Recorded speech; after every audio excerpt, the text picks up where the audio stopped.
Hello everybody and welcome back to another video here on the one and only Tribal Warrior YouTube channel. And of course, I am the Tribal Warrior, and in today's video, as you see by the thumbnail and as you see by the title, we will be taking a look at my 2025 SummerSlam Saturday Aftershock. So of course, last night was the first ever two-night SummerSlam. It was the beginning of the first ever two-night SummerSlam, kicking things off with Saturday, August 2nd, and night 2 will continue later tonight, which obviously has not happened yet. Today is August 3rd, but yesterday, obviously August 2nd, we witnessed 6 fantastic matches at SummerSlam. We're going to talk about everything that happened, some talking points, and really every match. So we're going to get our teeth digged into all 6 matches. We're going to talk about some returns, obviously cash-ins, and some title changes. So of course, SummerSlam was very historic. So let's get into night 1 of SummerSlam. So of course, moments after Drewski and Cardi B opened SummerSlam, Roman Reigns and Jey Uso took out Braun Breaker and Bronson Reed, as Jey Uso and Roman Reigns started to yeet mid-match before Braun Breaker and Bronson Reed pulled Roman to the outside of the ring to attack him. However, Jey comes flying from the top rope from inside the ring, taking out everyone on the outside of the ring. Roman and Braun then bring it back into the ring. Roman gave Braun 10 standing clotheslines into the turnbuckle. As everyone was fighting on the outside of the ring, Roman Reigns delivered a huge and horrific dive from inside of the ring to the outside of the ring, taking out Braun, Reed, and even Jey. This was a crazy dive, so he front flipped from inside the ring to the outside, almost landing on his neck. Roman and Jey then deliver a massive 1D to Bronson Reed.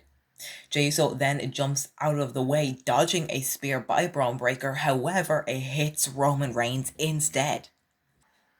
Jey Uso then hit Braun Breaker with a super kick and a spear to Bronson Reed. Jey Uso then closed off the match with a huge Uso splash and then of course pinned him to get the 3 count. So of course, for a opener, this match was actually fantastic. So of course, I did do my predictions video for SummerSlam, and I did indeed get this match correct. I did predict Roman and Jey to win this, and I do think that a lot of people predicted this wrong because people were saying, well, they're trying to put Bronson and Braun over, but obviously they did not do that. And there was rumors after the match that Braun Breaker did receive a legitimate injury. There was footage of Braun leaping backstage from behind the ramp, you could kind of see, and he was just limping and he was getting help from some medical staff. So hopefully it is not a legitimate injury, or even if it is, hopefully it's nothing major. Then after the men's tag team match, we had the women's tag team match, but this time it was for some gold, as Roxanne Perez and Raquel Rodriguez, the Judgment Day, were defending against Charlotte Flair and Alexa Bliss. So of course, Alexa went all out on Roxanne Perez, but Roxanne then eventually countered, and then she countered the Twisted Bliss. Then Alexa accidentally hit Charlotte with a huge right hand, wiping her out. Rodriguez then hit the Tejana Bomb, followed by Roxanne's Pop Rocks. Charlotte then saved Alexa from the 3 count. Flair then looked at Alexa as if she was going to turn on her, but it didn't happen, as Alexa hit the Sister Abigail to defeat the Judgment Day and become new women's tag team champions. So of course, this is another huge win and another great match. So of course, I actually did predict this match as well. So yes, that is 2 in a row for me. I did predict both the tag team matches to go as I planned, and they did. And I'm happy it did. So yeah, huge congratulations to Charlotte Flair and Alexa Bliss. However, I think Roxanne and Raquel will be getting them titles back soon. I don't know when, but I think they will be defeating Charlotte and Alexa. But for now, congratulations to the tag team who are just friends. Then we had Sami Zayn versus Karrion Kross. Kross kicked things off by delivering a huge back suplex to Sami. However, Sami Zayn kicked out at 2. Scarlett then handed Kross a steel pipe, but misses as Sami delivers a huge blue thunderbomb to Karrion. However, Kross would kick out at 2. Scarlett then offers Zayn the steel pipe, the bat, and Sami Zayn declines as he fires that bat to the outside of the ring, hitting it off those steel steps as it bounces out of the way. Sami then beat Karrion Kross with a haluva click in what could have been Kross's last WWE match. So of course, there are rumors spreading that Kross will be leaving the WWE as he has not updated the contract. Same goes for Scarlett, and the rumors are saying that WWE are giving him one final push, and I do think that. So if it was, nah, it was okay. The match itself wasn't perfect, but it wasn't horrible. So I'm happy for Kross. He had a great career, but I really do think he deserves more. And I honestly think that Kross should have won that match. I wanted Kross to win. However, I predicted Sami Zayn to win, which I did get correct, obviously. But that's what I predicted. Who I wanted was definitely going to be Karrion Kross. But unfortunately, that did not happen.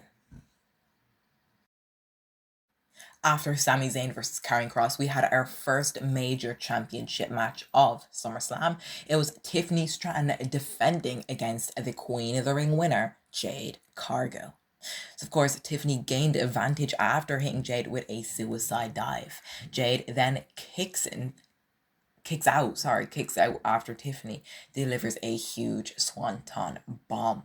Jade then debuts a new move called the Eye to Storm, but Stratton kicks out. Tiffany then delivers a huge Alabama slam to Cargill. After the Alabama slam, Tiffany went to the top rope to take out Jade Cargill, but Jade put her leg up, so wiping Tiffany out. Jade then hit her finisher, Jaded, but Tiffany puts her foot on the rope to make a 2 count.